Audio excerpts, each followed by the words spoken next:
Welcome, everyone.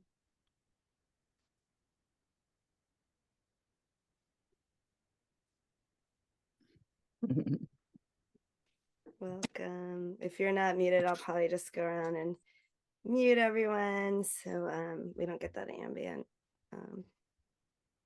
background sound.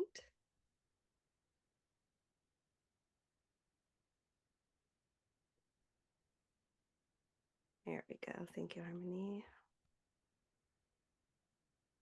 Pin our speakers.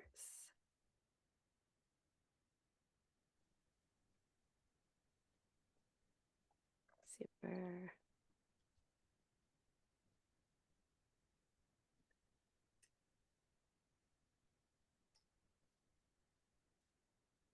So welcome everyone. Lots of new faces to me. It's wonderful always to meet new people, and that's one of the great things of doing collaborative projects and panels like this one. I'm gonna put a few things in the chat and welcome you to use the chat if you want to say hello and where you're zooming in from. Always fun to see where different folks are, what time zones we're all in.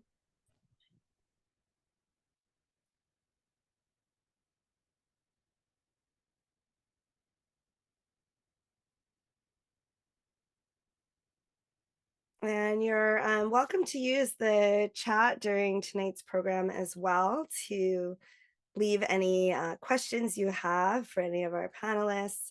And I'll be taking a look at the chat, and if we have time, I'll be picking out some of those questions to ask them. So that's a great space to do that if you have any burning questions as you hear folks speak. And my name is Lara, and I'll be hosting the session tonight, and I would love to introduce you to our panelists. And I'm also going to put their information in the chat for those of you who want to learn more about them and find them on their social and on their websites and take their classes and learn from them, as I'm sure you're going to want to after today's session. So I'll start with you, Greg.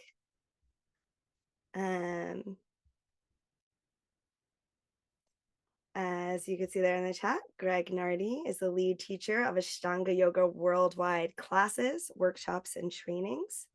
Ashtanga Yoga Worldwide comes from Greg's 24 plus years of experience study, practicing, and teaching yoga. He took extended trips to Mysore, India between 1999 and 2016 to learn yoga, with a focus in asana, yoga history and philosophy, pranayama, meditation, and chanting. Greg also attends Kripalu School of Integrative Yoga Therapy. He teaches with Yoga for Change, a Florida-based nonprofit organization that achieves lasting demonstrative change for veterans, individuals who are experiencing incarceration, youth, and people living with mental health conditions through a purpose-driven yoga curriculum. Greg was formerly authorized level 2 with the KPJAY in Mysore, India. Since resigning his authorization in 2018, Greg has dedicated himself to educating yoga practitioners about power dynamics and consent-driven, student-centered approaches to the teaching and practice of Ashtanga yoga. And we can't wait to hear more about that, Greg. Greg believes in the healing power of yoga for all. Hi, Greg. Next, we have Dr. Shyam Ranganathan. I'm going to put your info here as well in the bio for folks who want to find you.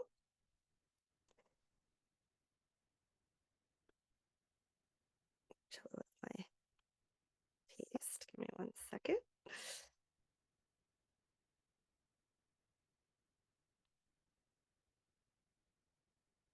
Shyam is a field-changing researcher, scholar, author, and teacher of philosophy. He is an expert in the neglected traditions of Indian moral philosophy, which covers practical questions of how to live, what to aim for, and what we should value, including yoga. Dr. Ranganathan is a trained scholar and researcher of philosophy and is author, editor, and translator of over 50 peer-reviewed scholarly works, including Ethics and the History of Indian Philosophy, MLBD, 2008 and 2017, the Bloomsbury Research Handbook of Indian Ethics, 2017, and Hinduism, a Contemporary Philosophical Investigation. A specialist in translation, having written his PhD dissertation on the topic of how we can understand texts without projecting our beliefs onto them, Dr. Ranganathan translated Patanjali's Yoga Sutra. After over 20,000 teaching hours and 3,000 students in 2019, Dr. Ranganathan founded Yoga Philosophy, a scholar practitioner initiative to bring anti-colonial, anti-Eurocentric research-based knowledge about yoga and philosophy to practitioners. Shyam is an ERYT 500 and CYA Gold. He's a member of the Department of Philosophy and York Center for Asian Research, York University, Toronto. Quite a resume, Shyam, if you just want to wave. I'm trying to copy paste your bio. I'm gonna do it. Couple copy paste. You do the link. Sorry. You just I can put in the link. Okay, go ahead and put in your link. My Mac is behaving poorly. Yeah, just put in your web links and your Instagram links for folks to see.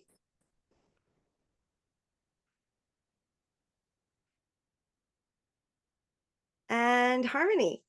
Harmony Slater is a certified Ashtanga yoga teacher and a certified life wellness coach. She is one of less than 20 women in the world to hold this honor. She began traveling to East Asia in 2002 to study Buddhism and Indian philosophy and spent 5 years living between India and Thailand. She holds BA degrees in philosophy and religious studies and founded 2 yoga schools in Canada. For the past 20 years, Harmony's been focused on sharing the deeper teachings of yoga to support greater health and spiritual integration with students around the world, and has taught workshops in over 30 different countries. She's the host of the Finding Harmony podcast and has been featured in 2 anthologies on yoga, pregnancy and motherhood, Yoga Sadhana for Mothers, and Strength and Grace, a collection of essays by women of Ashtanga yoga. Hi, Harmony. I got at least your Hi. There we go. We're getting some links in the chat. And I'm Lara Land. I'm a deeply compassionate yoga teacher, somatic experiencing coach, consultant, yoga trainer, specializing in trauma sensitivity. My work is helping to heal trauma, both subtle and significant, and train others using trauma-sensitive yoga, meditation, mindfulness, and breathing practices. I spent the last 25 years studying yoga and sharing yoga asana, chanting, meditation, and philosophy directly from my teachers in India. And my commitment is to honor the traditions of yoga by responding to the needs of each individual using a unique combination of practices and techniques that are appropriate for their personal growth. Some of my many certifications include trauma-informed mindfulness, life coaching, somatic experiencing, yoga philosophy, and mindfulness in nature. I am the executive director of nonprofit 3.5 Acres Yoga and co-producer of Soulfest Yoga Festival. I self-publish a book called My Bliss Book, and my new book, The Essential Guide to Trauma-Sensitive Yoga, is just out with Shambhala Publications. I also have a podcast called the Beyond Trauma Podcast, and I'm having a lot of fun podcasting. So I know you are too, Harmony. So that's us. And with that, I would love to dive into the topic of tonight. So it'll be interesting to hear from some of you what why you were drawn to tonight's panel, but I hope it is for some of the same reasons many of us were, which is a shift happening in the yoga spaces that many of us on this panel have been involved in, a positive shift to a person-centered approach and really addressing the needs of the individual. And we're going to speak tonight and talk to these experts tonight on how they see that and the balance between systems and people, balancing power in yoga space and many other topics. So I'll take it away. My first question, my first question is for you, Shyam, because I always think, I was writing about this today, I always think it's very important when we get into discussions. And I know as a philosopher, philosophers are, sometimes they can spend their whole time on this. We have to define terms, right? Otherwise, we could be in conversation and we're missing each other because we are defining our terms totally differently. So we're actually not even having the same conversation. So I would love to hear from you on how you define yoga. I know you've spent some time really honing that definition through your research and translations. And I know you have some very specific insights into trauma sensitivity in yoga and perhaps how it's already integral to the yoga practice. So take it away. Thank you. So yoga is just a word. You can use words lots of different ways. In astrology, yoga is a combination of planets. So if you're looking at a chart, you would be interested in what yogas there are. So there are usages that are quite different from the ones that are going to be sailing to the kinds of conversations we're having. So as a scholar, I think we should just be historical about these things because it's just a word. We could use it any way we want, but if we understand what it was used originally for and relevant to what we're interested in, then I think we can learn something. So it's just not whatever we choose to call it. We can learn something about, well, what is yoga, by going back and looking at what people labeled as yoga. And then we'll have some insight into the ways in which the usage is shifted. And I think if you're clear-headed about this, you get rid of these kind of funny ideas like yoga's changed or evolved, right? Like we use the word mouse now to include these. It doesn't mean that mice have evolved, right? So we could use the word yoga in all sorts of ahistorical ways. It doesn't mean that yoga's changed. It's just we just now use the word differently, right? So if we are going to be historical, right, at probably the earliest programmatic use of yoga is in the Katha Upanishad, and the famous dialogue between Yama, the god of death, and the boy Nachiketa. And Yama provides this analogy of the chariot. He says that, and he's answering the question of what happens to you after you die. And he says, and it's a very roundabout answer, but he says, well, you're like this chariot, like your body's like the chassis, the horses are like the senses, the mind is like the rein, the intellect is like the charioteer, and then you're riding in it. And then when you practice yoga, all of these features that aren't exactly the same as you, but they should be functionally the same as you when you've functionally integrated them so they protect your interests. That's yoga. Okay. And that ends up being basically the same model you find in the Yoga Sutra. Yoga, the whole idea of getting on top of your mind and body so that you're autonomous, that shows up there. And it very similar ideas. I mean, the Bhagavad Gita uses the chariot. It's not an accident. They're calling upon this earlier model for this discussion between Arjuna and Krishna.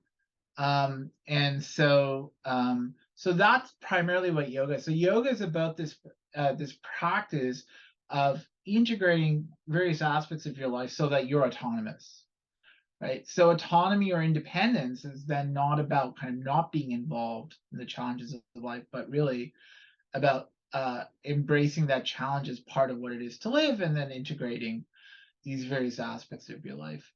And then if we go to the Yoga Sutra, right, it's explicated a little bit more clearly, right? We have two options. So now I'm getting to the issue of trauma.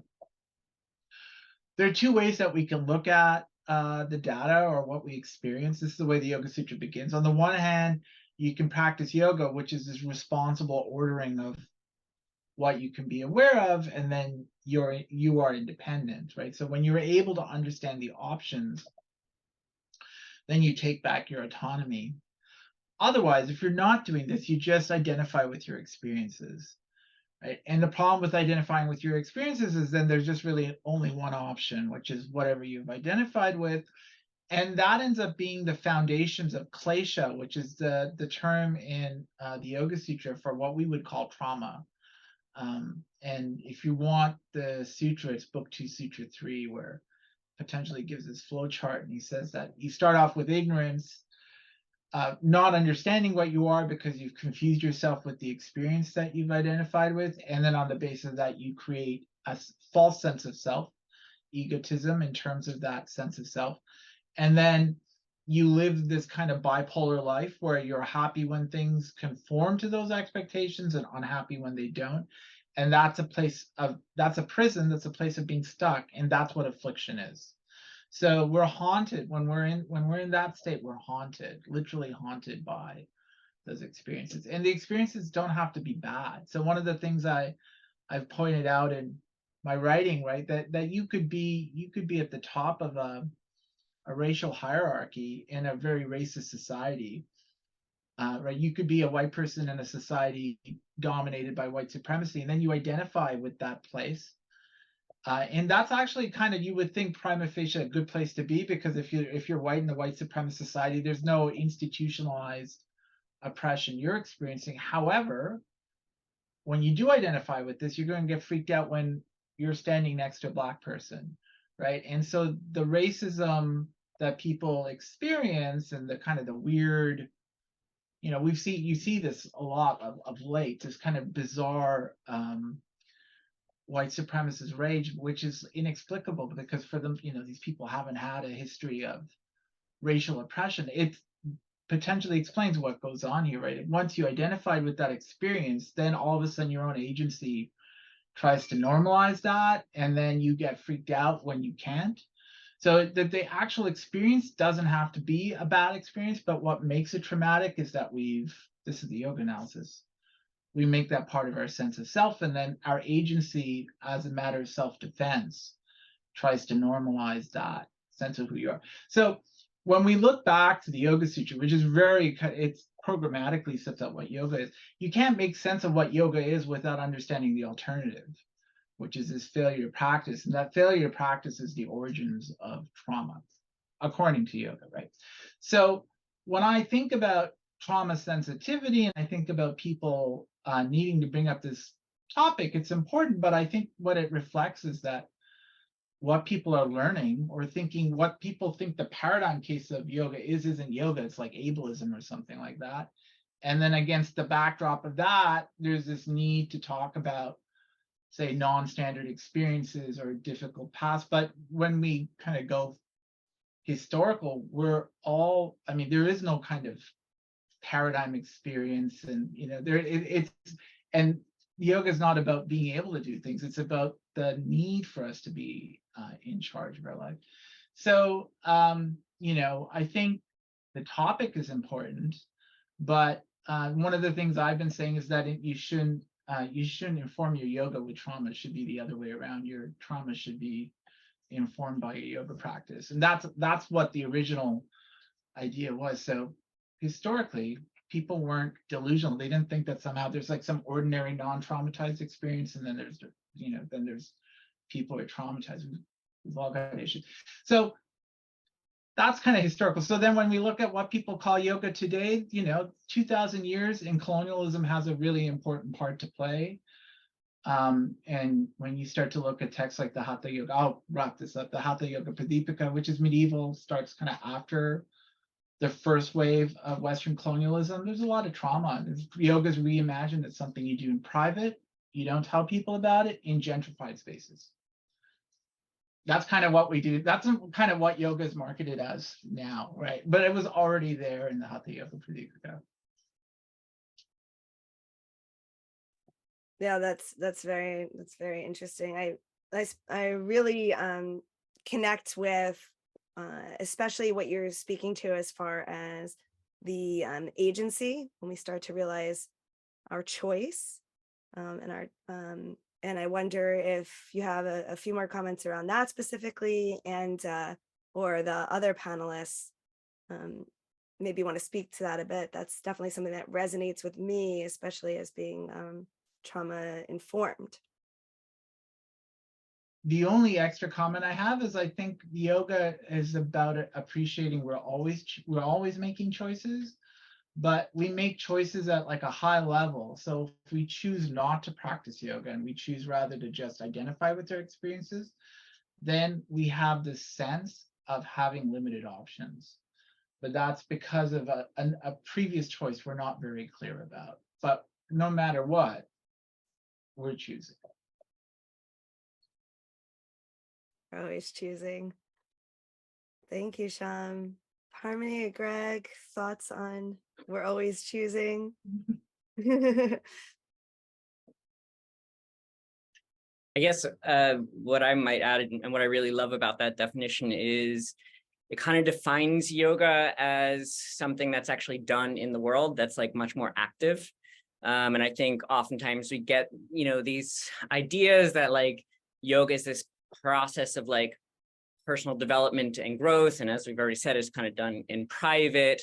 And it's become this very gentrified practice. And so this is the idea that actually yoga is an interpersonal practice in some ways, not to put words in your mouth, but, and that's what I really love about it. It's I think sometimes yoga can suffer from spiritual bypassing, like instead of actually doing the work of self-growth, we kind of can fall into these spiritual delusions that can actually reinforce some of these harmful and negative patterns. So this idea that we actually choose and we do it in an engaged place, I think is a really important part of the definition.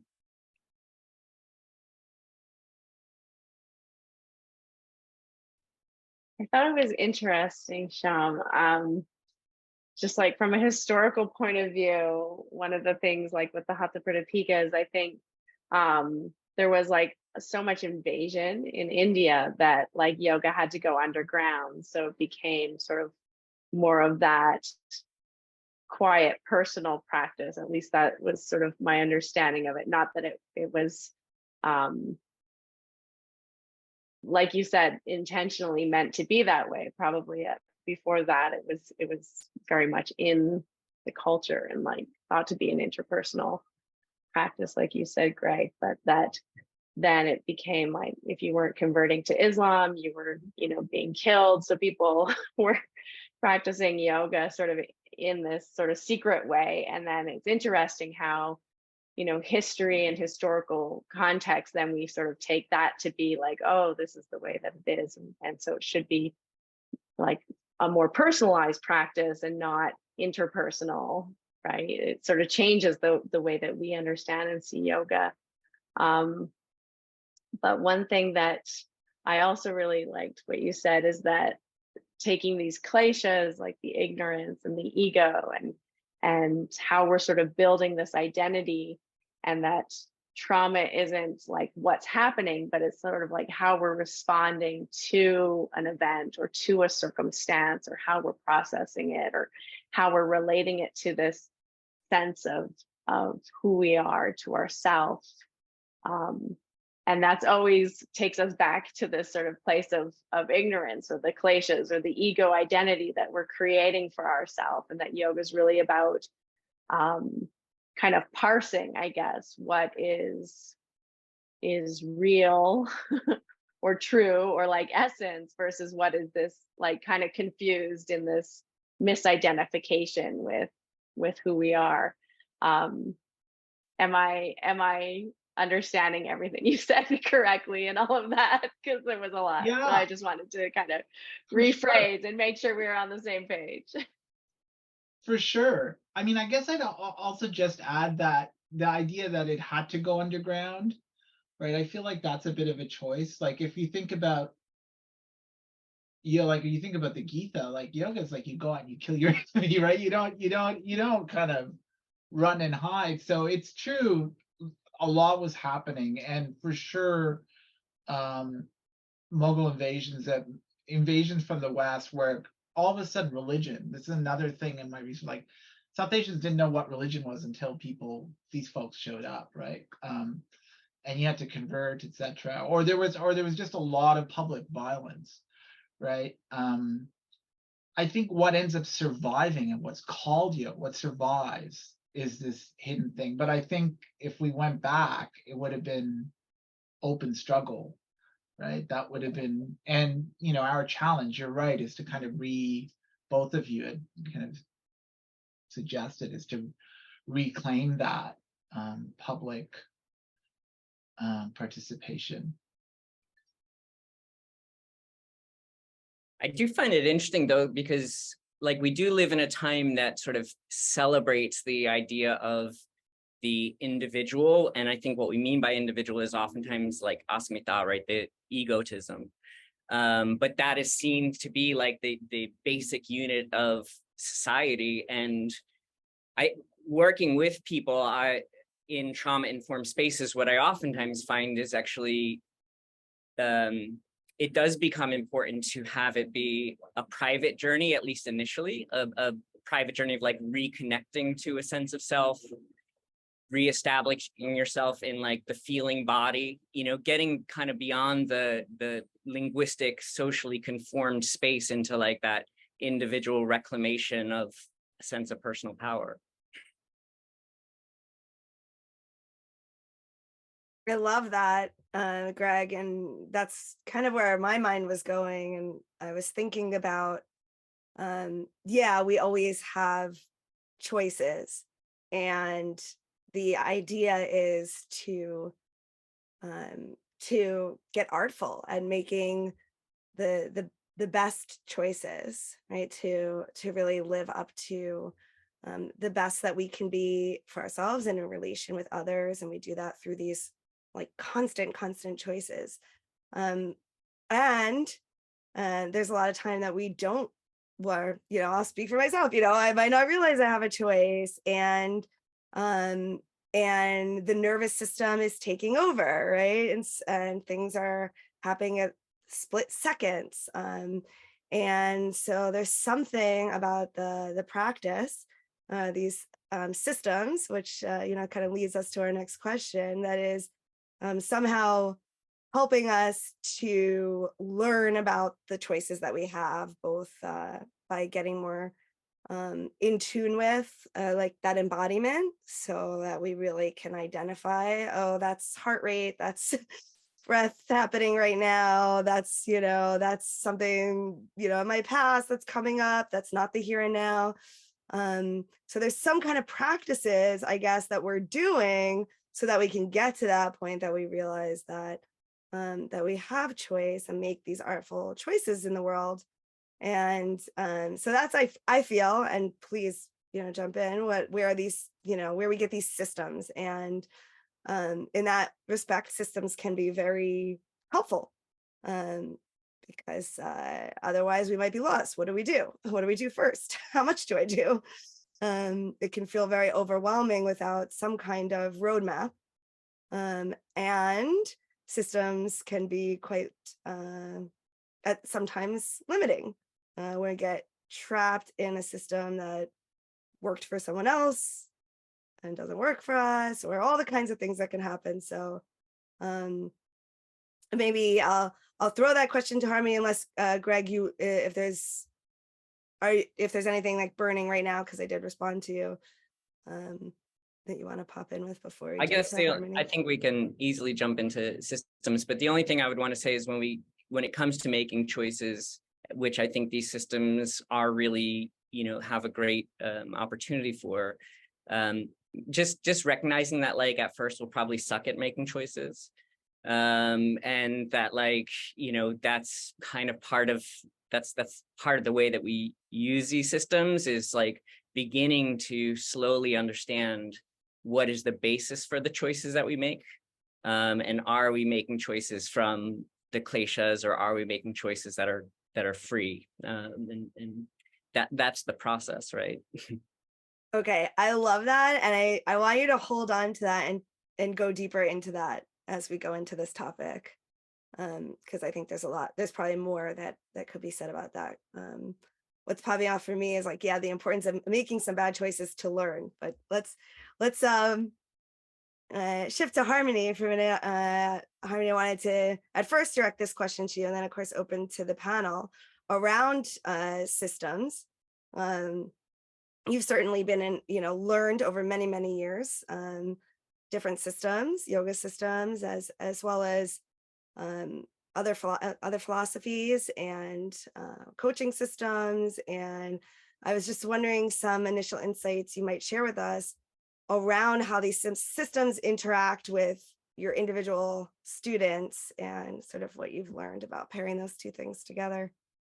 Yeah, it's interesting, like upon sort of the reflection of this, what first sort of really drew me into the yoga field was, not so much the yoga asana, but more Buddhism and this idea of also ahimsa and like nonviolence, non-harming, and I mean, really, of course, there's sort of an eightfold path, there's precepts, there's different things, but at the heart of it, that's sort of like the foundational tenet, and like it just kind of all like bottom lines at like ahimsa. Of course, there's other debates we can have around that, but but in a way it's a type of system, right? But it's sort of the heart of it is always this non-violence or non-harming, and I think that's also what really attracted me to yoga, was the similarities there with the yamas, the niyamas, and the 8 limbs, and then ahimsa being sort of, again, this foundational principle and element there. I think, again, like as Greg was saying, it's interesting. I just listening to you, it kind of made me think about that, is that often when we come into, a spiritual practice or spiritual discipline, or personal development practice or discipline, we don't always, you're right, know what to do or how to do it. I mean, we're coming to a system or to a teacher to learn something, right? We want to be taught. And also, I think our education system kind of sets us up for this as well, right? Where there's a definite hierarchy of teachers teaching students, or mentorship, or something where you're looking for the answers outside of yourself, either in a particular discipline or a method or a person, which puts you automatically in the position where you're giving your power away. And it's very like a traditional kind of learning structure that I guess in the West we're very, very familiar with. I'm growing up in the West, very familiar with it. And so I think it comes very naturally to us. But I think when you start to look at, trauma sensitive teaching approaches, or more like coaching approaches, or approaches that include a student or a client, or everyone in a more sort of equal plane, rather than, it's very natural tendency for the student to kind of give you their power. Like, what should I do? How should I do it? Am I doing it right? Am I doing it wrong? How can I do it better? Like, all of those things are looking for you to tell them what to do and give them some kind of judgment of who they are or what they're doing. And it kind of reinforces like a victim mentality, right? And that we're looking for a savior. We're looking for, someone to rescue us out of our predicament that we find ourselves in. And that inevitably turns sort of sour in the end, because anytime we're looking for a savior or a rescuer, eventually, often that rescuer or savior also becomes our persecutor, right? And so now we're being persecuted by the system or the method or the person, and still we're the victim. And so we never are taking ownership of our autonomy, which is so important. Like Shyam told us at the beginning, that is the yoga, is taking, ownership and taking responsibility for our choices, and stepping into an autonomous, active role in our lives, and being a creator of our situations and circumstances, and having that interpersonal kind of interactions that Greg was talking about too, as part of being so fundamental to yoga. And so I think in some of these other disciplines that I've been studying pretty intensely over the last few years, especially, is changing the dynamic so that it's not a hierarchy like that, and and even though it is a very natural tendency that we have as students, when we step into a learning role or as a role as a student, to want someone's approval or want their critique, it's more about taking ownership of our own choices. And so as a teacher, or as a guide or a coach or someone in this kind of situation, it's really about giving the student back their power. And even though there might be a structure or a method that you're familiar with, that you've studied and you learned and is really useful, like you're saying, to also create safety and boundaries and a roadmap to follow. I think the most powerful change comes, I mean, it has been studied, the most powerful change comes when it comes from the student themselves, right? So the student's the one that is saying, I really want to do this, right? Then they're going to do it. If the teacher is saying you should do this or you shouldn't do that, and the student's just kind of like passively taking it on, and then they're feeling, guilt when they do it or they don't do it, or shame, or they're hiding in secrecy because they don't want to be, called out. It's reinforcing this very, victim kind of mentality, and also not letting them own their decisions and their choices and step into a place of power. So I think that that's really important as we go forward as yoga teachers in these spaces, to be aware that it's very natural for students to kind of put you up on this pedestal, so to speak, or put you in this role. And it's very seductive also for teachers to be in that role, to be like, yes, I am the one with the knowledge. I will bestow it upon you, right? Because who doesn't love power, right?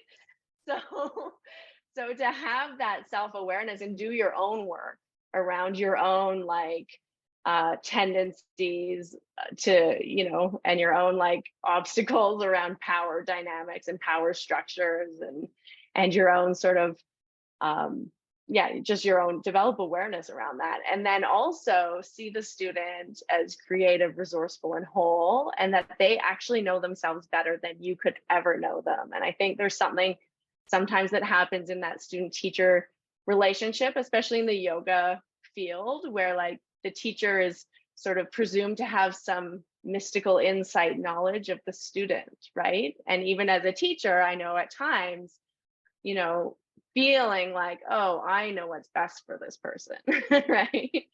And that's a very kind of poisonous place to be, because you're then, it entering a dynamic that is more abusive, or you could be seen as a persecutor or an abuser, or you could even unintentionally, step into that role. And so always giving the direction back to the student and giving them their power back, and bringing them into the conversation so that it becomes more of a shared space, and that it becomes a conversation rather than like a dictatorship, I think is really, really important for healthy, safe, trauma-informed spaces. And it's something I think that's becoming more in our consciousness and awareness. I don't think it was there when I started yoga, definitely not. But more and more, I think teachers are starting to understand that some of these, falls from grace that we've seen in our community or in other yoga communities, it's happening all over, or in other, religious structures or non-religious structures, are because of this unhealthy dynamic that happens when, as a student or a practitioner, you give your power away to someone, and they joyfully take it and don't ever want to give it back to you. So that's some of the work that I've been doing and bringing into, my own teaching and my own practice as well. Wonderful, Harmonies. A lot of rich stuff in there to dig into. I'm wondering if Shyam and Greg have some initial reactions, additions to this topic of systems and people and how they interact? Yeah, Shyam. Greg, please go ahead. I have stuff to say, but I want to hear from Greg. Thank you, Sean. Yeah, Harmony, you said it all so well. We come from the same tradition, so I think we're familiar with the same types of yoga spaces. I think for me, one of the first kind of inquiries that I started to make in this direction was around the topic of consent, which I just thought was, saying yes or no, right? And what I have started to, and it really took me down a huge rabbit hole to understand what it actually takes to create a culture of consent. But I think one of the things that I learned is that consent is really not just about the teacher getting permission, because I think we came from a situation where the teacher sort of had ultimate power to decide, how bodies should look and who should be touched and in what ways. But it really goes so much further than that. It is really about creating that space where the practitioner feels empowered to know what they want. I mean, literally to get into that inquiry of what do I need in this moment? What do I want in this moment? What do I desire in this moment? So kind of, one of the things I've begun to move away from is me deciding how I'm going to spread myself around the room and just ask for consent, but actually encouraging people to ask me for what they want from me in the classroom. And it just shifts the whole dynamic. I feel like I'm still doing the same practice and teaching the same practice that I was, but there's just a few kind of fundamental things about the way I walk into the room now that make it so different. Just the leveling that goes on. My role is to really listen, support, empower, these types of things. So coming from that sort of initial question of consent being about recognizing that people don't know how to give consent, that they sometimes don't know what they need or what they want. And so the first thing might just be giving them that one technique and saying, well, how does that feel? And you make a choice, and it doesn't matter if it's right or wrong, because if it's wrong, then we'll figure it out together, right? So it's this sort of relational process that we engage in, which ultimately is about finding out what the practitioner needs rather than basing in my knowledge of what I think they should do or what I think they might need or these types of things, as Harmony said earlier. Yeah, thank you, Greg. That was really insightful. Shyam, you had some thoughts as well? I do. So I don't teach asana, but I teach every year. I have a new batch of hundreds of students. They all want, and there are good students, and good students make learning their problem.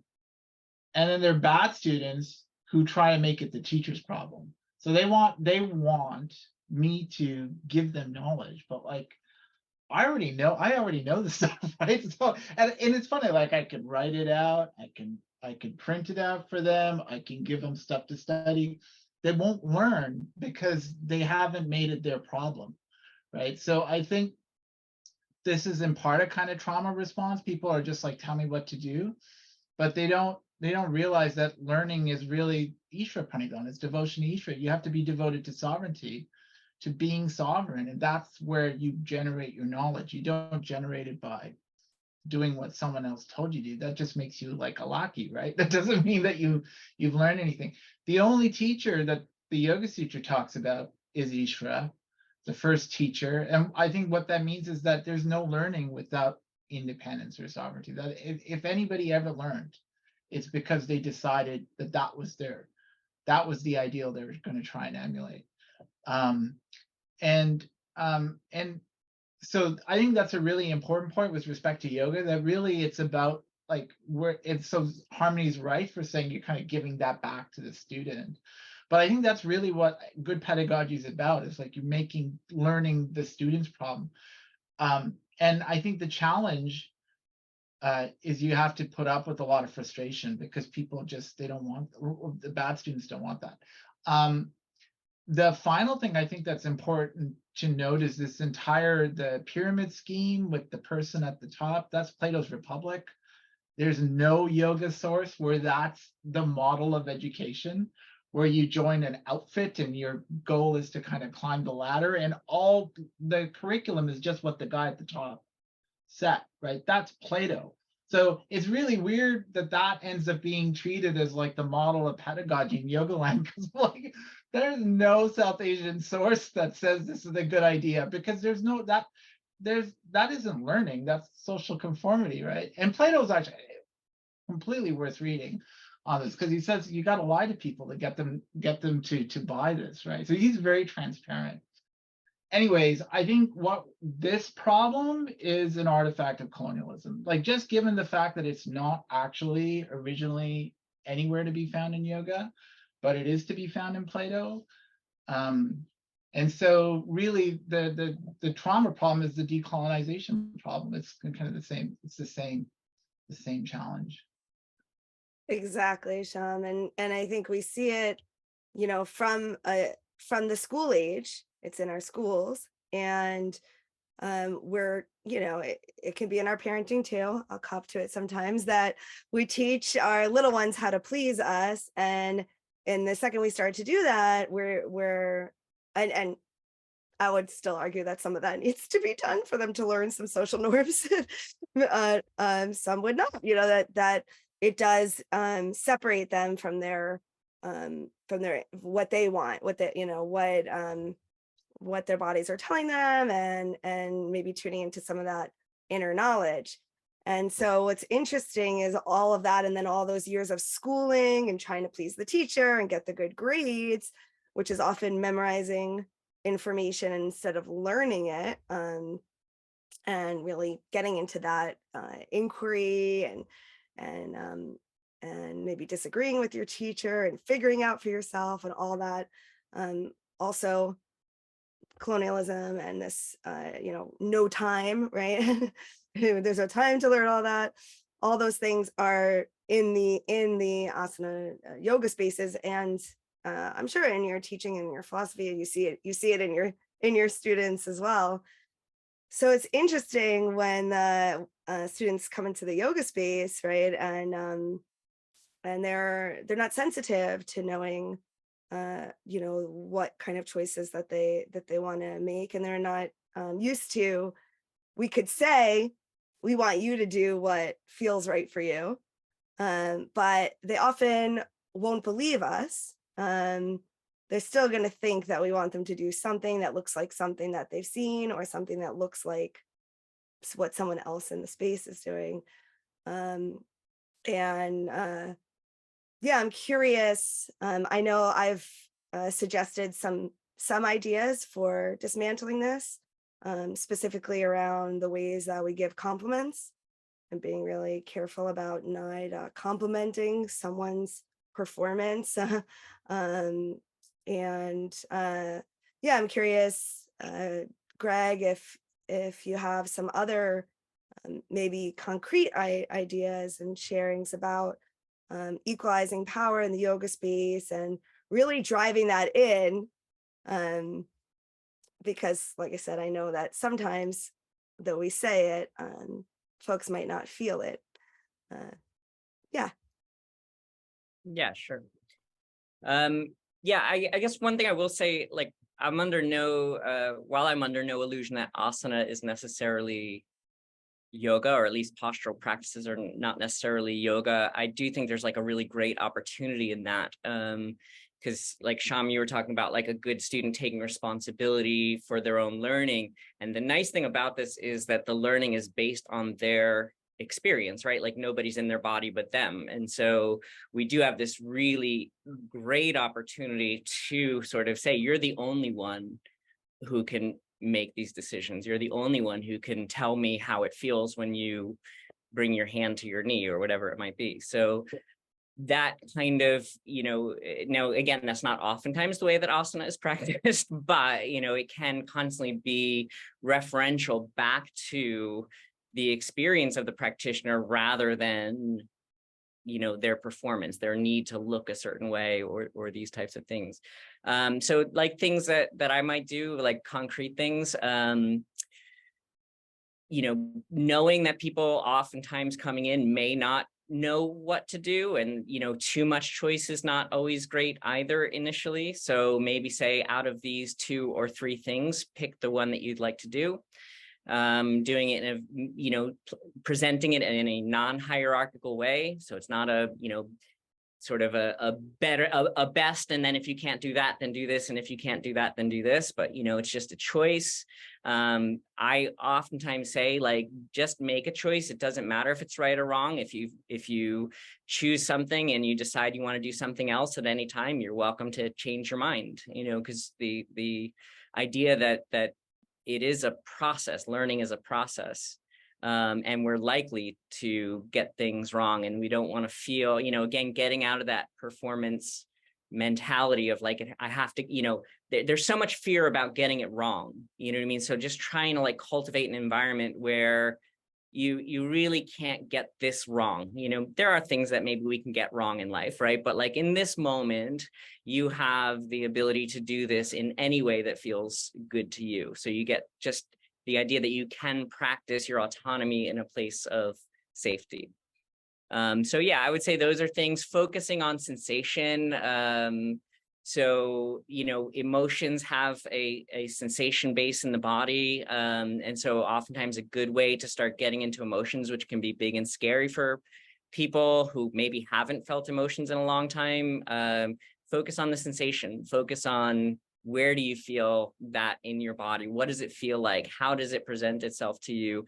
And just know that, you have the capacity to be with your experience, and at any time you can also choose to do something else.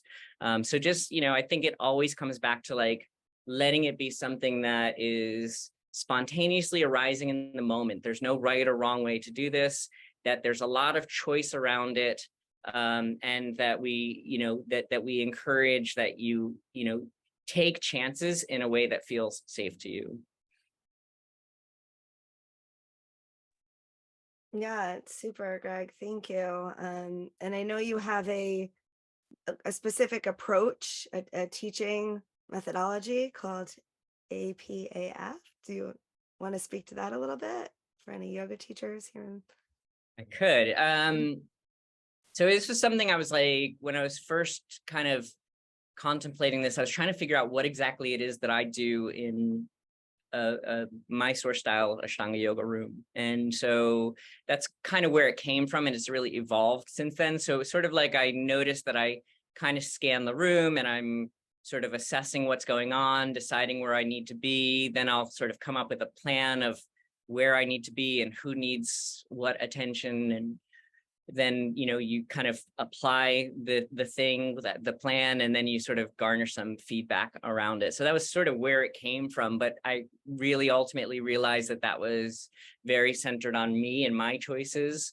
And so sort of then came up with ways in which to make that a much more collaborative process. So trying to draw on like maybe some yogic models for assessing their experience, so that we kind of we define our terms and start to build a common language around practice. So I oftentimes work with the model of the koshas, so that we can sort of begin to understand their experience on a multitude of levels, and not just, their physical needs, for example, or their physical performance. That you can do asana for a lot of reasons. And it might be that today you're practicing for your mental health. You might be practicing, to regulate your energy, whatever it might be. It doesn't always have to be this physically demanding or rigorous thing in order to have value. So, giving models for assessment, that the planning is something that happens transparently and collaboratively between the teacher and the student. So I don't decide what you need or when you can get new practices, but we can have a dialogue around that, and they're included in that process. Then the application of that would be something that is, again, consent driven, which, consent, I think, is really important to define. It's not just, as I said earlier, yes or no, but it's something that they need to be, informed.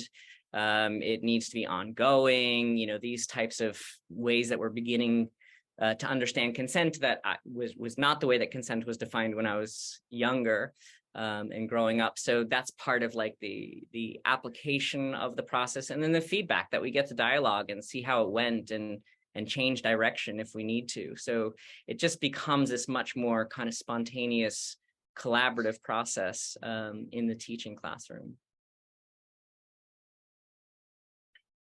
Yeah, thank you. That added a lot of clarity. And I remembered that we said we were going to go back to the glaciers, right? Or did you have something?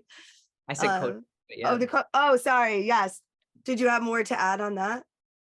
Did I have more to add on that? Yeah. Yeah, it's a model for kind of understanding the person as being kind of multidimensional. So that we exist, we're not just one thing. We're physical, energetic, mental, emotional, interpersonal beings, right? We live on the plane of values. We live on the plane of, we might even call it spiritual if we'd like, but that there's a lot of different motivations, a lot of different needs that we might have in order to be to be autonomous beings. It's not just as simple as, well, I'm going to make a choice, right? Like, we have to understand the things that drive us. We have to understand that oftentimes our choices are happening in relationship to a world around us, and sometimes our choice is limited, and sometimes that's okay to acknowledge when our choices are limited, and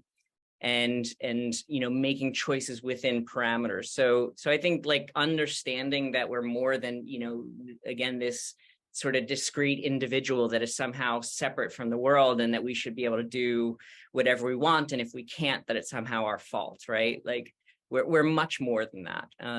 And so giving these models for understanding the self, I think, can be a good meeting point for the teacher and the student to begin to talk about things that are maybe a little more subtle, and maybe ways that we can touch on things that go beyond, how to do a better asana. I love that. And some powerful stuff there about, what the systems around us, right? How they're impacting our lives and ability to make choices, and that sometimes there are a lot of things in the way, due to certain systems and how they're interacting with the individual, and that's very important to not to ignore, right? Just because something is there's some kind of access that one person has doesn't mean everyone has that. And so just saying, go for it, make that choice when, maybe the resources aren't there or the access isn't there, can cause harm. So getting to some pretty subtle stuff. Yeah, I'd love to open it up to Shyam and Harmony for further thoughts on that. I see you're unmuted, Harmony. I wanted to say, I really love that emphasis on collaboration, and also using like the multidimensional being and the layers of ourselves, and meeting students on all different layers. And I think also it was really important, sort of what you were touching on, Laura, and also Greg, that seeing yoga as something that's interwoven through our life, and not just like these tools or these techniques that we're doing, at 5 o'clock in the morning or 5 o'clock in the afternoon, but that it is something that is affecting all aspects of ourselves. Yes. And that we can work on in different ways to, bring awareness around these different dimensions of ourselves. But also, as you were saying, it's something we can also bring into our relationships, and we can bring into how we're living our lives, and that it's more of a approach to presence, right? How we're presencing ourselves in all the things that we're doing and with the people around us, rather than like, you know, how we're placing our hand, or whether we're doing an hour and a half of asana and an hour of pranayama and an hour of meditation, or whatever, you know, routine you want, because as you said, that's not accessible to everyone.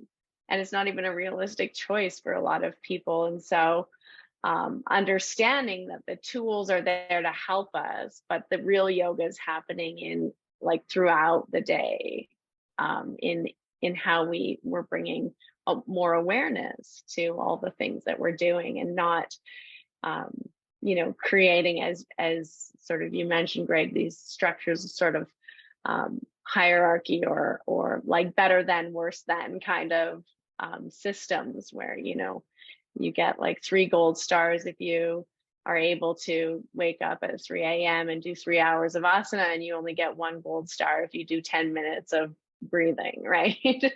So like realizing that it's not about these, you know, kind of, I guess, check boxes or standards, right? Like, again, looking for a way to measure ourselves against something, but that it's actually about like the experience of what's happening within yourself, and then how you're also like bringing that into the rest of your life. So that's what's kind of what was coming up for me as you were speaking, and I just wanted to highlight it some more.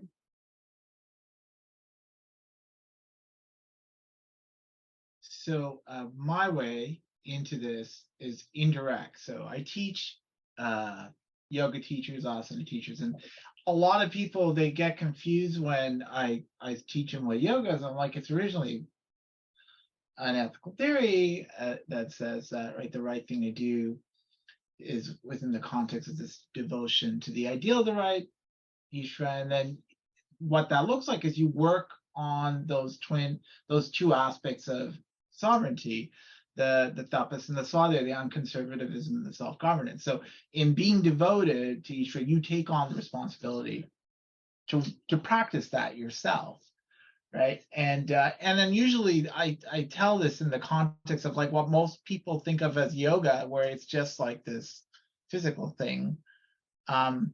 That's not yoga. But I'm very careful. I'm like, that could be yoga. You could decide to do that as part of your practice of yoga, but it doesn't mean just because you're like on a mat and you're wearing your Lululemons, you're doing yoga, right? Like it's a choice. But then of course you could be like Harmony saying you should be doing yoga all the time, right? So if I was to think about, you know, these challenges of, say, consent, etc., I think if a student is invited to be clear about their own choice, or the exercise of swadhyaya, so this transparency about the values that they're deciding to operate with, and then they also practice the tapas, which is like the experimentation, right? That these 2 together are kind of the realm of safety, because then the student is choosing, and then they're also deciding how much they want to challenge themselves, right? And so from the outside, we can't decide whether they're pushing themselves hard. What does that even mean, right? I've been to gyms where like coaches decided that like I'm not pushing, like I don't know on what basis they figured out whether I was pushing it. But anyways, with the yoga model, it's up to the person practicing. No one else really gets to decide. I'm just looking at Tara's question here, and I think one way into this kind of worry about are there no standards, etc., is that, well, there is a right way to practice yoga, and then you could just not do it. But that's different from whether you're good or bad at yoga. So the focusing on the right means that there's a way to do that's correctly, that you assess independently of success, right? Whether you're doing it well or poorly. And I think that's the kind of the magic of yoga. You start, it's a practice for beginners, right? Because we're all kind of at the start, and when you start, you're bad always, but you could still do it. You could still do it correctly, right? So you can, as you start to play the violin or the guitar or whatever, you'll be bad, but there's such a thing as practicing it correctly, right? And so, yoga is just like that, but for being a person. And asana is an opportunity for us to do more of the same. Actually, I think it would be wonderful, if you don't mind, if you would go a little deeper into that. What does it mean to practice? What does it mean to practice Right. correctly? Thank you. So I'm going to tell a little story because it's about a yoga teacher. So I was teaching I was teaching in a teacher training. It was on Zoom. And then I brought up this whole like yoga on the mat, off the mat. I'm like, there's no mat. Like if you study anything historical, no one talks about mats. It's like the weirdest, like consumerist invention. There's this paradigm case on a mat. And then we have to think about how that's a metaphor for what you like. I mean, anyways, I said this. I'm like, and then this person who was leading the training got very upset. And she said, this is one of the few times that, some of us have where we can put everything else that's going on outside and just focus on ourselves. And so I was like, so this is a trauma response, right? Because she's conceiving of yoga as something she does to kind of comfort herself but the rest of the time she's not going to. So that was the weirdest thing, right? So there's this one time when she's nice to herself, and then the rest of her life she's not going to do, which I was like, why would you why shouldn't you just be nice to yourself all the time? Why is it just this time on the mat? So I had to kind of explain that, like, the problem with that model is then you've got like a couple of yous. There's the you doing yoga, and then there's the you not doing yoga. But then you could just start multiplying yous, right? For every context, you've got like a version of you that fits in. But when you're practicing yoga, it's the same you showing up in every context. You're always engaging in Ishvara Pranidhana. You're always doing your tapas and swadhyaya. And that's how you relate to people around you in the context that presents you, right? So then, asana is just another way to do it. But it remarkably simplifies your life. Like it's just a remarkable simplification. And that whatever that extra weight you were carrying around, that with all the rules about how you act in different contexts, that's gone, right? Because every moment is dynamic where you're doing the practice. And what that means then, of course, is you can learn, because yoga is learning, right? It's not about coming in with a belief system or a perspective. It's about this practice of the tapas and the svadhyaya. So it's really easy in a way, but we have to get rid of like a lot of assumptions. And I think the biggest thing is the idea that somehow I should put up with all that garbage, and then yoga is it's like my spa moment, right? Like, you shouldn't be putting up with it anytime, right? That just shouldn't be part of your life. Yeah. So then I wonder if people did that, if the yoga asana would be less fraught, right? If it would be less of a kind of pressure cooker where they have to get it all right now because they only have an hour for yoga or something. I love that Can question. I want to jump in. So I think an interesting point in your question, Tara, is also that yoga is a moral philosophy, and always the way that I see yoga is that it's actually not a moral philosophy at all, that it's not really telling us if we're good people or bad people, we're good yogis or bad yogis, but that the precepts like ahimsa or satya, steya, brahmacharya, all these guidelines, they're guidelines for how to sort of move in the world in a way that's going to cause the least amount of harm or the least amount of strife, or keep the mind more calm, more peaceful. Because if you're going around lying to everyone, right, who does it affect first? It really affects you, right? You have to have a busy mind and keep track of all the lies you're telling everyone, so that, or you're always afraid that, they're going to find out. And, so it creates a lot of mental chatter, and yoga is really about, right? Yoga's chitta vritti nirodha, right? The calming or the channeling or the directing of all the mental garbage that we have going around in our mind. And so when we follow the yamas, if we're, the more sort of we're aligned or in tune with where sort of what feels right for us, and following these precepts, then the mind becomes more calm because we feel like, yes, I'm doing, you know, my best, or I'm, you know, in this situation, I'm at peace with it. And so we're not like having this busy mind. And when your mind is busy, it's very difficult to meditate. It's very difficult to enter, you know, samadhi or dharana or dhyana. You can't concentrate. And so for me, when I think of yoga, it's never a moral philosophy. It's not like there's good yogis and bad yogis and right, you know, right actions and wrong actions. Of course, in life, from a Western perspective, that's how we see it. But I think that's very Western perspective, because if you look even at Buddhism, and I think yoga is very similar, it's not really about right or wrong or good or bad. It's about what's helpful to you on your path, or what's good, like helpful for creating a harmonious society, or harmonious interactions. What detracts from that? What's going to create strife or suffering, or, you know, less peace in a relationship or within yourself? And so I feel like if we can kind of flip that, instead of it being a moral, you know, yoga being our moral compass, because again, then it's hierarchical, right? Well, I'm a better yogi, I'm more right than this person is, right? But what is aligned or good for me might not be aligned and good for someone else, right?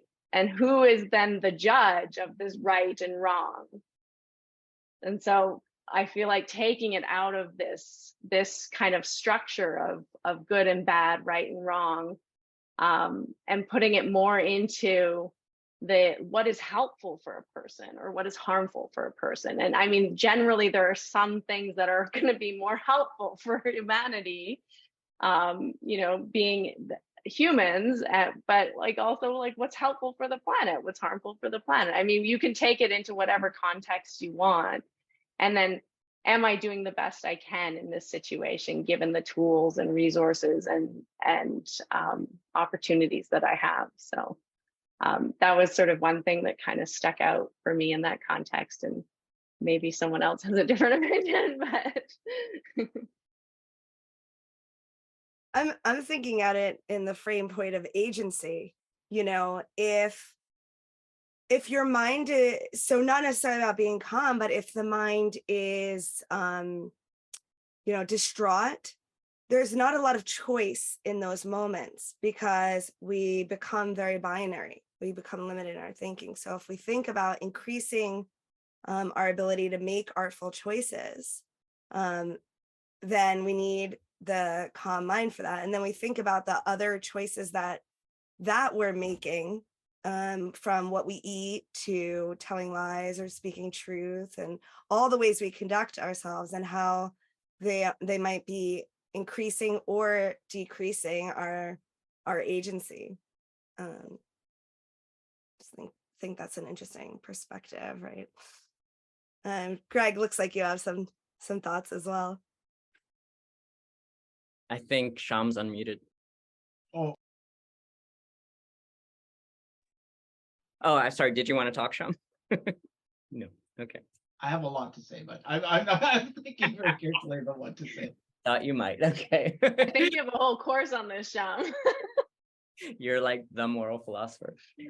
Okay. Yeah. So I actually do respectfully, Harmony, like the idea of right and wrong and good and bad. Because I think that these are important concepts, but I do think it comes down to like being able to define our terms once again. And I think what oftentimes people, you know, think of when it comes to right or wrong, Shyam said this earlier, like this idea that we come in with a belief system, or that there's a belief system that we're all supposed to conform to. And if we conform to it correctly, then we're doing things right and we're good. And if we don't conform to it, then, you know, we're bad or acting incorrectly. And so, you know, while I like the ideas of right and wrong, good and bad, like I kind of think of them more in terms of like appropriateness.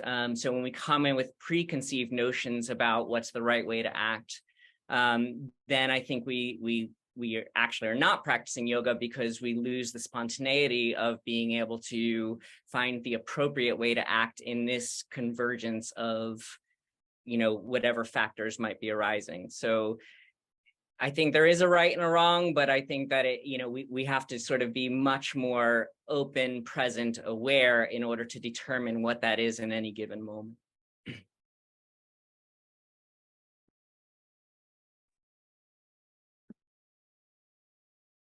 So I'm just going to put a couple of things in the chat.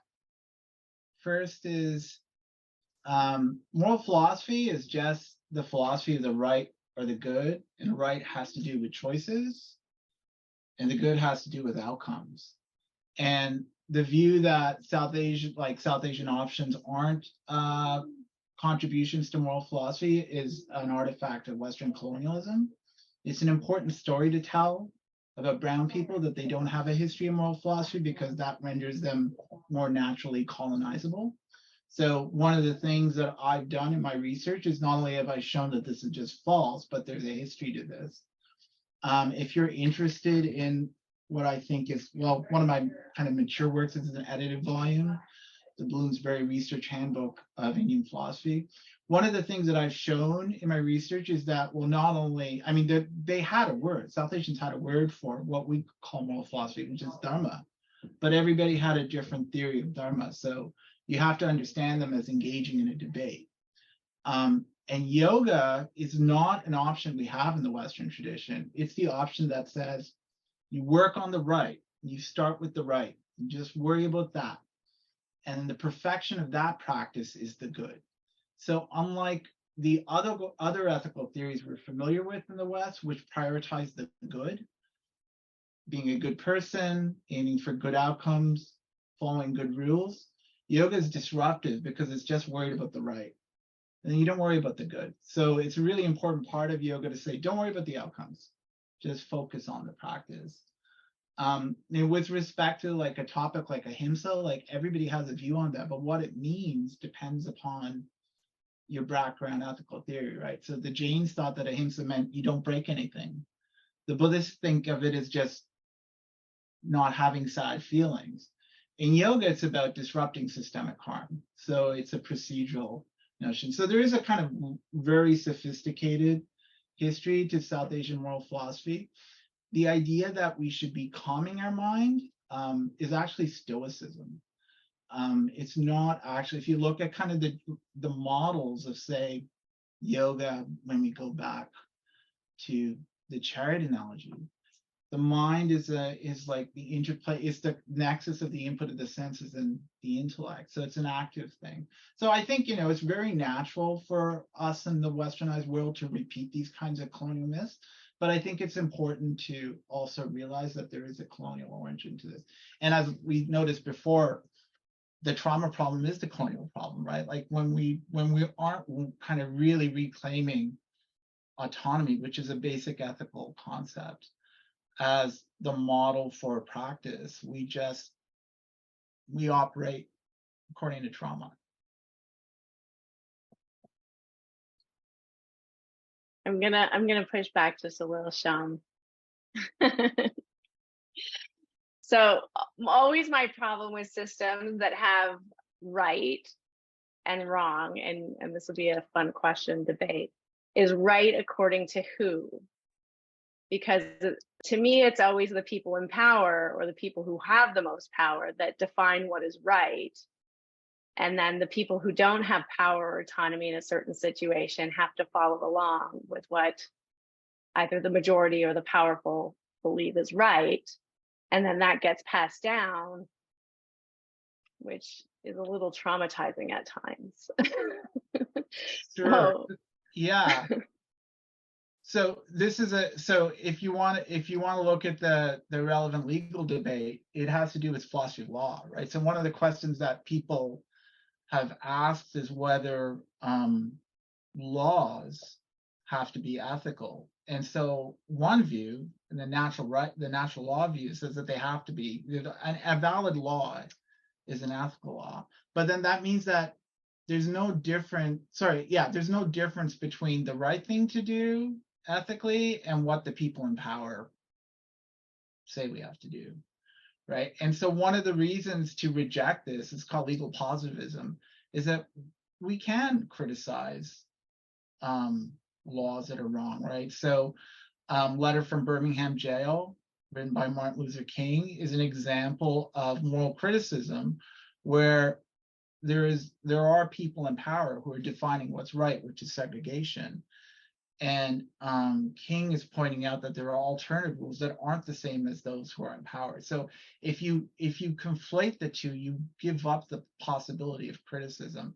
And at any rate, in philosophy, there's not just one story about this, there are multiple, right? And then so the value of learning about moral philosophy is to learn that there are lots of different competing stories, and it's not just the same as what the people in power have to say. But definitely Letter from Birmingham Jail, I think, is a really important example of how moral philosophy is.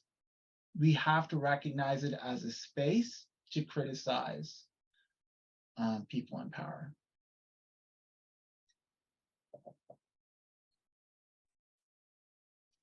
Can I jump in? I think this is like why yoga is so important also. Like, I just think that we do live in a world where we've got a lot of people defining the right way to act and expecting conformity. And this is why yoga can be so subversive and liberating. This is why it's a liberation practice. And, we see like ideas like ahimsa being like this kind of just really like weak, watered down, like just be nice to everybody kind of thing. And, ahimsa is like a really like positive and rebellious act. And I think that's something that oftentimes gets lost in kind of modern colonial interpretations of yoga.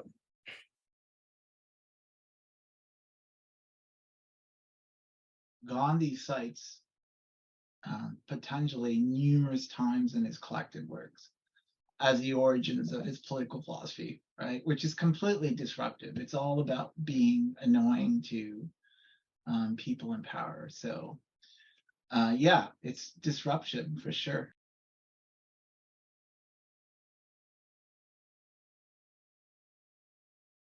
So I wonder if I might ask each of you then, with that in mind, how you're practicing yoga in your lives. Like we're saying, there's no off the mat and on the mat, but in your everyday, and how you're bridging that, right?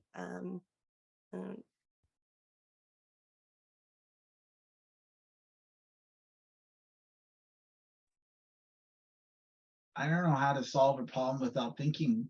So what I'll do is I'll pull up the 4 basic options, because these are interesting because they're mirror images of each other. So yoga is the mirror image of virtue ethics, and deontology is the mirror image of consequentialism. And then I'll think through, well, like what would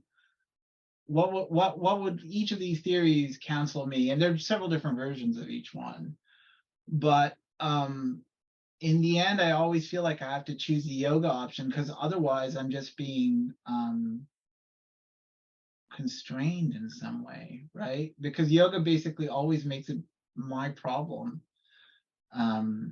It's not about following rules. I give up worrying about being a good person. That's the last thing I want to worry about. I should stop worrying about good outcomes. The moment you do that, you'll be manipulated. And the good rules out there, they make all sorts of oppression possible. So anyways, I try and be kind of systematic about it. But at the end, like, it's just so simple, right? Like, I have to, no matter what I choose, it's me choosing. And so I have to really own that. And then all of a sudden, I'm in the space of doing yoga.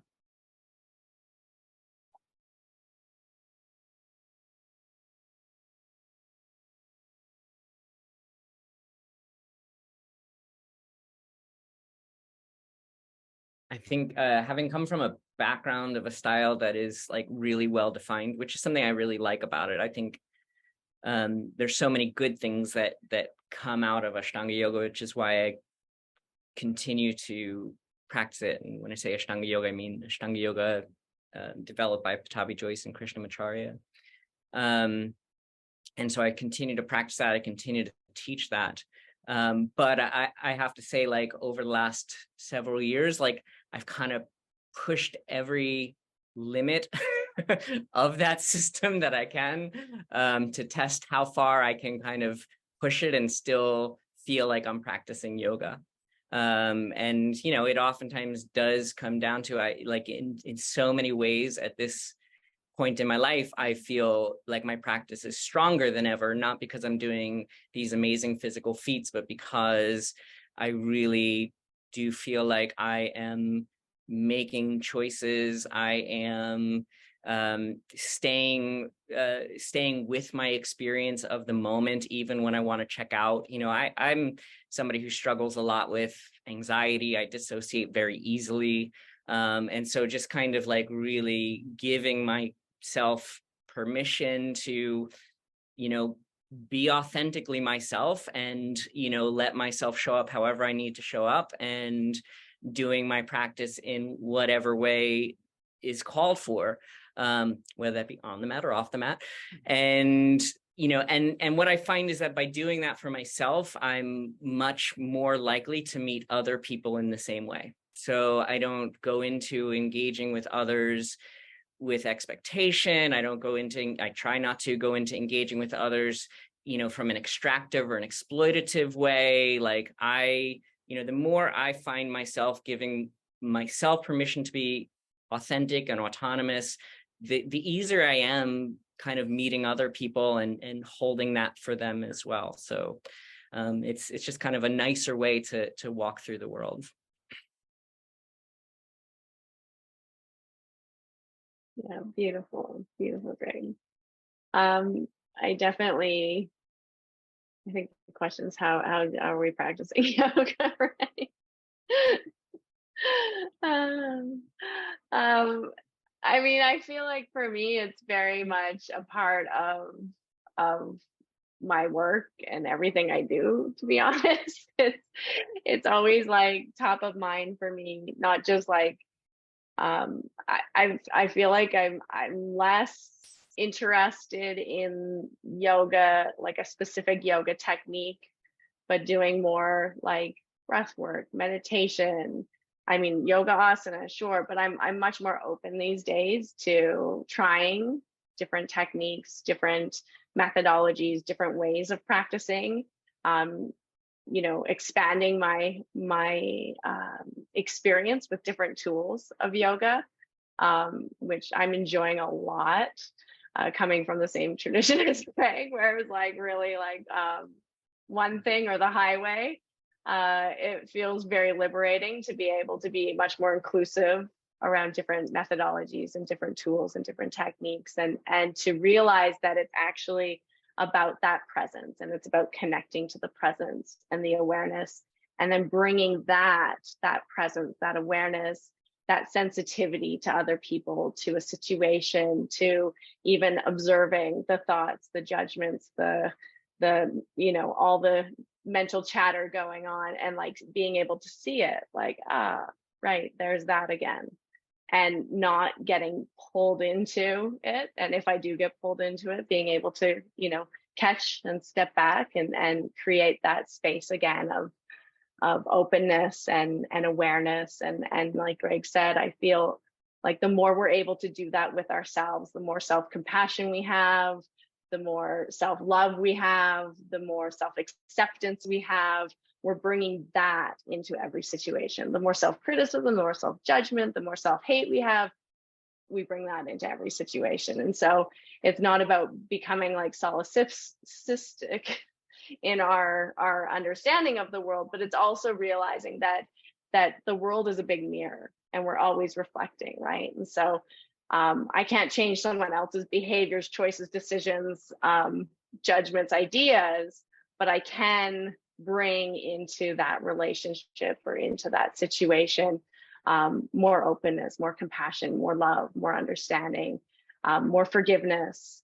And that automatically changes how that person is, because it's a mirror, right? And so understanding and living that is really how I'm practicing yoga these days, more and more. And it's become so much less about, you know, the physical manifestations of what you're doing with your body or what I'm doing with my body, which is definitely a practice of itself in self-compassion and self-acceptance and radical, self-love.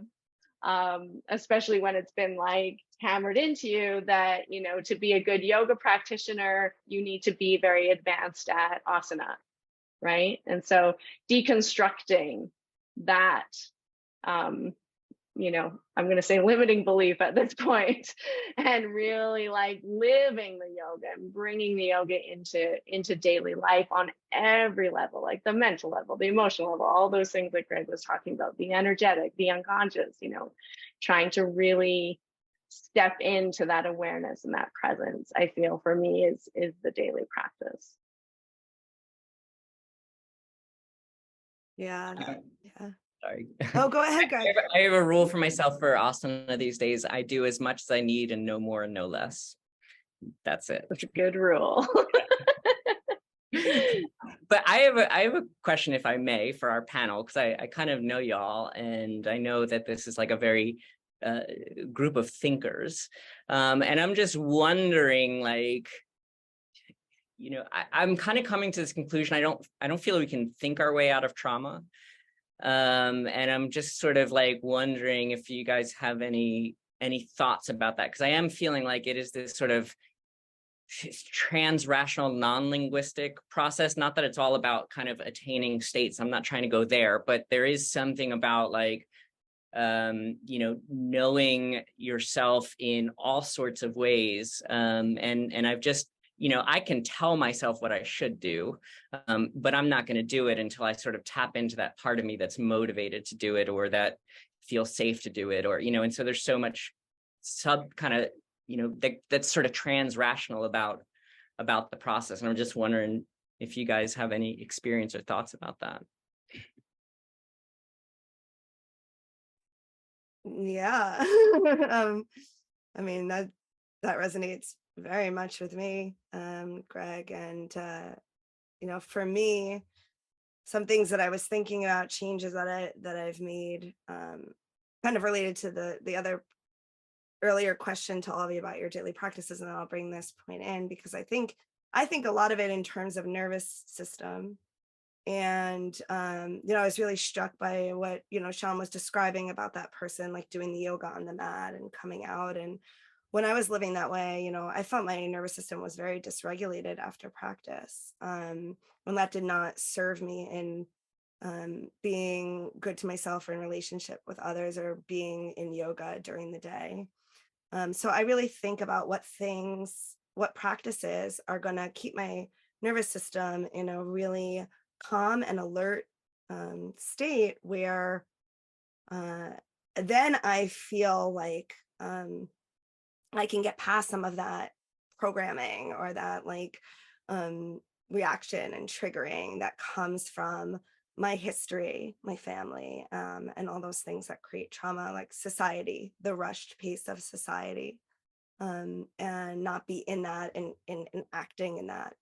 And some things that have helped me, it's hard, but, practicing some meditation with my eyes open, to really train myself to that connection of I can still be here and noticing what's going on within myself while in relationship and doing, being in this relational practice.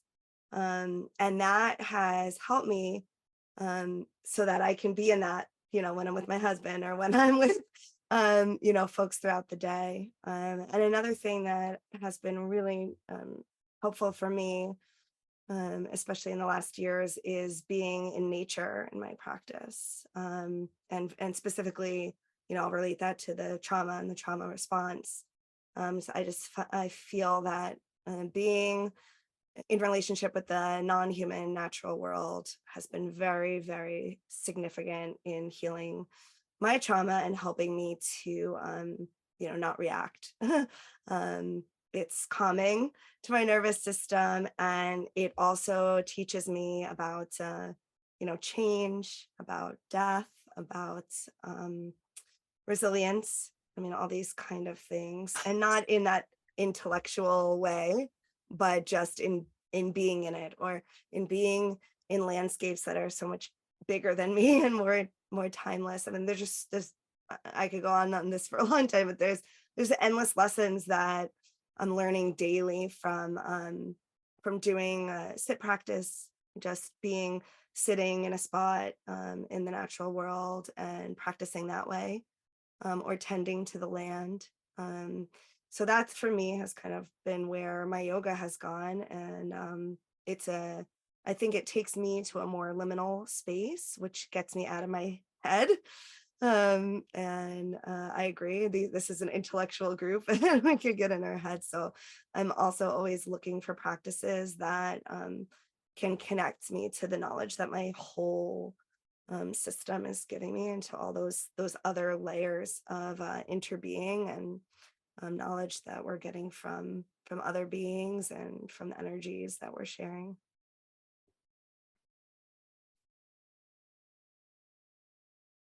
Yeah, I really agree with that. I mean, I think the nature thing is so good because it does connect you to all your senses and to that nowness, right? You're in that experience. And I think very much, Greg, the processing or releasing of the trauma, you know, for me is about being able to feel in your body that held emotion or that pain, or however it's manifesting.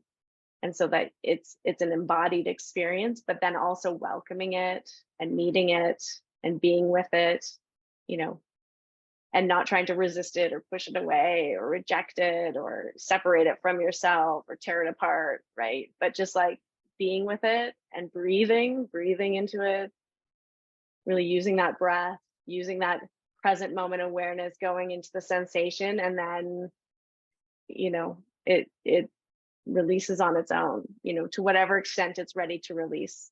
And I think it's just that process of continually meeting yourself and continually being like within your window of tolerance, right? Because of course there is a window of tolerance, and not exactly trying to push too much into outside of what feels like you can be with it, but also not trying to ignore it, or not ignoring it, not pretending it's like it's not there either. So yeah, it feels like very much an experiential process of needing to connect deeper within your somatic body, but also within your emotional body, within even your mental body, right? Like maybe an image or words or a memory comes up. And so like integrating all of those aspects of yourself, I feel like is really part of the healing process.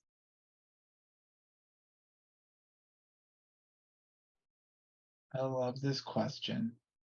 And the reason I love this question is that I think it kind of gets to the heart of kleshas, according to yoga, that when you're in a state of affliction, what thoughts are available to you are just the ones in that ego.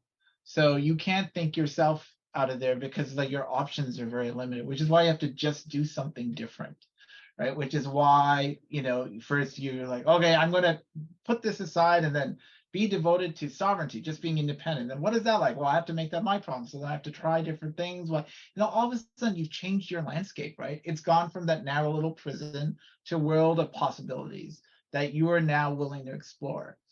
And you know, my favorite story is that I had a student who came to me, and in yoga philosophy classes, she would always talk about this one event that was really pivotal in her life, where she was wronged by teachers of hers in very public way. And then she would lead with this, and it was relevant to every conversation we were having, but it was really a central. And then one day she just was like, it's no longer a thing. Like, just at some point, it just was no longer the way she understood herself, right? Because she was really just she was allowing herself to start to explore others. So it's not like she doesn't remember it. It's not like it's been erased from her past, but it's no longer that prison she's operating in, right? And it's amazing how it just, when you're practicing, all of a sudden you're just like, oh, that's not my issue anymore, right? But you won't even notice when, but you've just moved past that very narrow outlook.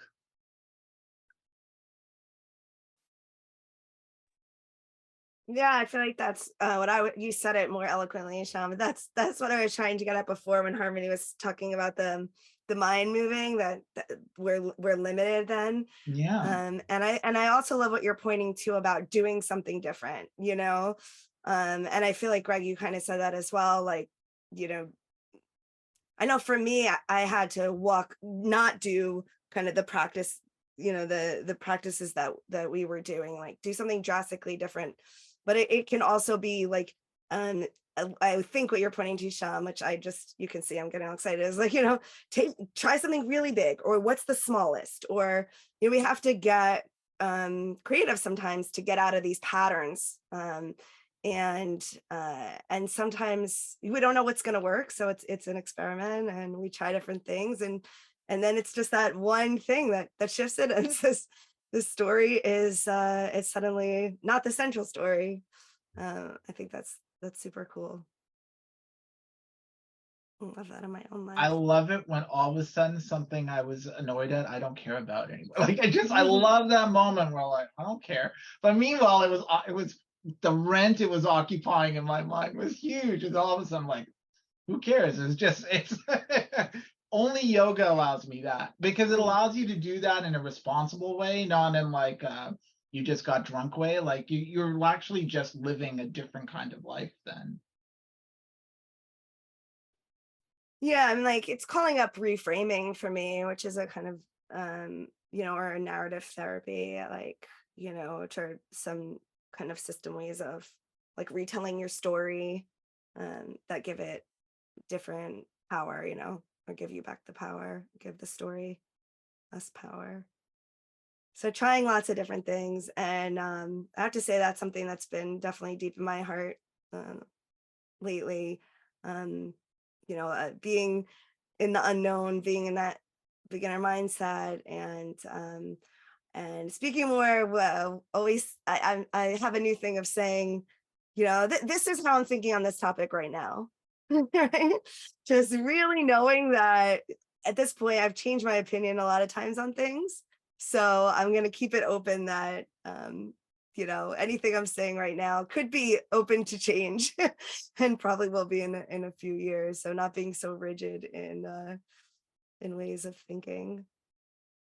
And as we're coming, you know, kind of into our close, I'd love to just circle around if there's anything that anyone didn't get to share on this topic, or, you know, just another kind of any other avenue, you know, with related to yoga that you feel you wanted to say that you didn't get to say today. Anything still tip of the tongue or on the heart. And then I'll do another circle just for what you are all up to, and again ask you to just share in the chat links to ways people can work with you, because you all have so much to offer.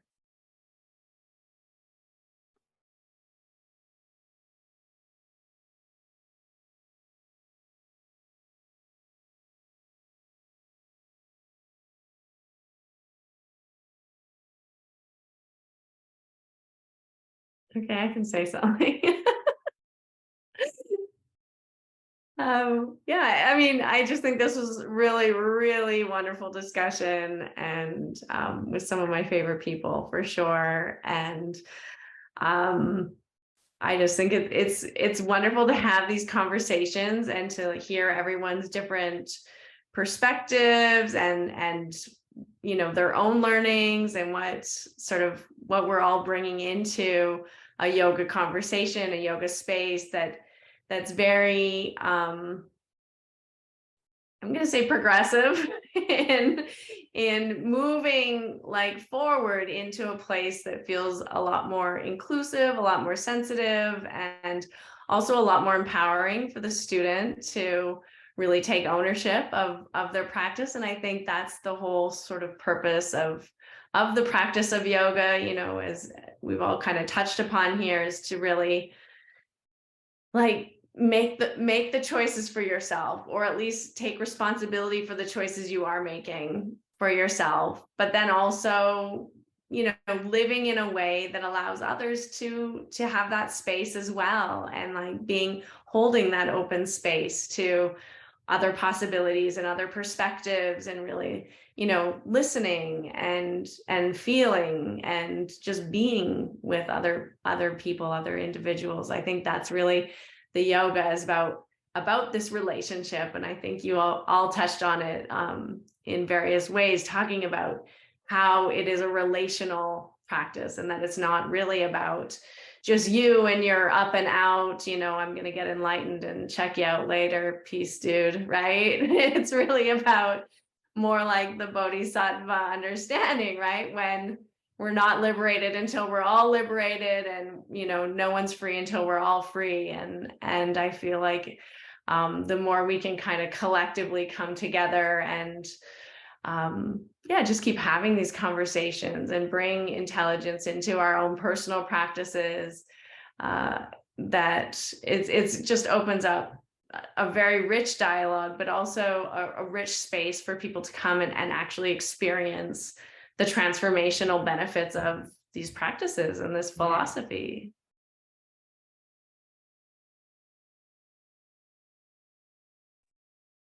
I'm very grateful to be included here, even though I'm the annoying professor. So thank you to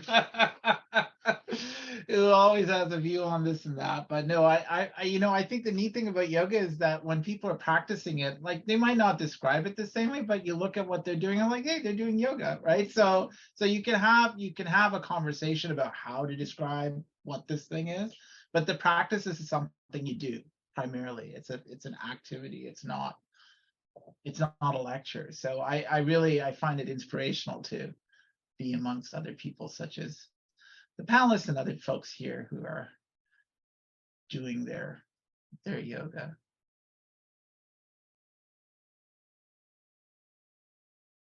Yeah, I guess let's say you're not the annoying professor. You have fundamentally influenced the way that I see and understand yoga. So thank you for that, Shyam, and thank you everyone else who is here. Yeah, I guess like one of the things I think is interesting is like this whole idea of trauma-informed yoga, and just coming back to the idea that yoga is like inherently trauma-informed. And yet we find ourselves in this place where we like need to carve out a space, because the way that what is considered yoga today oftentimes is traumatizing, not trauma-informed, is really interesting. And so we might think about like an evolution in yoga when really we're just talking about yoga. And I find that resiliency of yoga to be so powerful, despite our best efforts to maybe, colonize it and all the things that we've sort of done in the name of yoga, all the patterns and systems that we've tried to overlay on top of yoga, that yoga keeps shining through. And I find that to be so just so empowering. It's why I'm so devoted to this practice. And I just kind of like, I guess maybe this is the one thing I'll say, being in a group of people like this who all kind of are devoted to this practice, it feels like a place where I can just kind of talk freely about my practice and, be much more myself, but also recognizing that like, the Bhagavad Gita took place on a battlefield for a reason. And like, there are, like not everybody that I encounter in the world is going to share these ideas around yoga in such a sort of generous way that we're sharing them tonight. And so there are times where it becomes really important then to kind of be really clear about where your boundaries are, and who I will share yoga with, and what battles I will engage with and which ones I don't. And so yoga is, to me, as much about taking a stand as it is about, kind of finding the peace, love, and happiness all the time.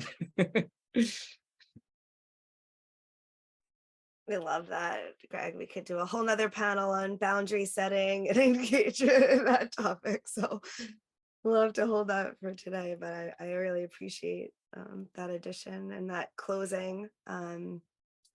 And I'd love for you to share what you're up to, where people can find you, and yeah, we'll just go around. Yeah, I'm like less available than I used to be, actually. So I have a very, very small kind of Mysore style program here in Fort Lauderdale that is more of a practice group than a big class anymore.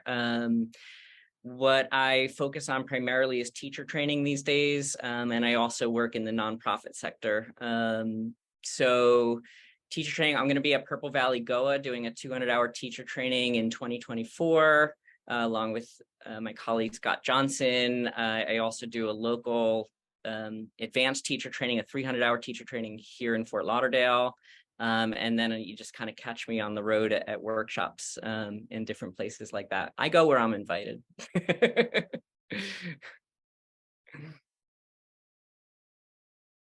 Beautiful. I also go where I'm invited. But I guess coming up, I'll be in the UK next weekend. Yeah, next weekend actually. And then I have a retreat in Turkey in Shezma for 12 days. If you want to join, there's still spots open. And then I'll be in Munich, Germany for a weekend, June 16th to the 18th. And other than that, I'm doing a lot more like sort of spiritual life coaching online. So you can always come and join me there. I also teach online. I have philosophy sort of conferences where we're going through Yoga Sutras and breathwork course, Ancient Breathing 2.0. And inside my sort of online little community, we have breathing classes as well, week or monthly. So yeah, you can kind of find me online, and here and there. I'll be in Spain in September, in Madrid and Barcelona. So yeah, you either got to find me in a place or online. You can find all the information at harmonyslater.com. So yogaphilosophy.com, yogaphilosophy, all one word.com is my website. And I have a courses page. So I've been offering a level 1 100-hour certification, yoga philosophy certification for a while, and now I have a level 2 that's opened up. And so I'm kind of busy mounting that. And but yeah, that's one place. And I used to do more, but I still do philosophy on Instagram, so yogaphilosophy_com. But yeah, if you want to get in touch with me or check out my courses, those are good places to go. Okay, share link in chat. Okay. Thank you, Laura. Yes, I want everyone to be able to grab those links and check out everyone's work here. I've benefited as well from your courses, Shyam, very much so, and studied with Harmony, her ancient breathing course. Greg, I'm not sure if I've studied with you directly yet, but I'm certainly learning from you all the time. I'll put my links in here as well. And you have your great new book out. I have my book out. I'm definitely pushing the book, so check it out. It goes deeply into a lot of the topics that we discussed tonight. It really devotes itself to this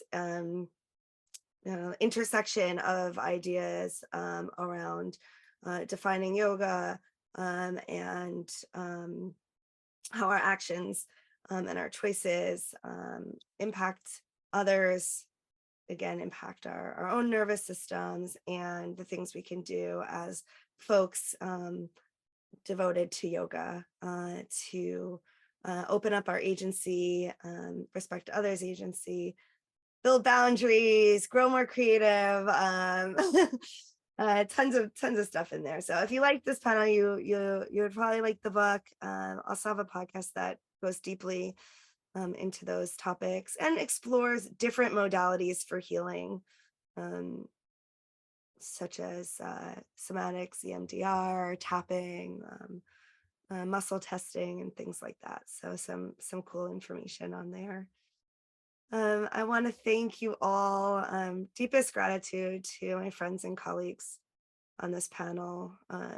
They're all really, really busy. So I appreciate you so much for making the time. And I know you all, we devoted time to this before today. It's not just showing up, but each of you gave a lot of thought to the questions that we would be grappling with today from different angles, and really made yourselves available. So I appreciate that very, very much. And to all of you who tuned in and care what we have to say, and we I appreciate just wanted you. to thank Laura. Thank you for convening this and having us all here. Thank you.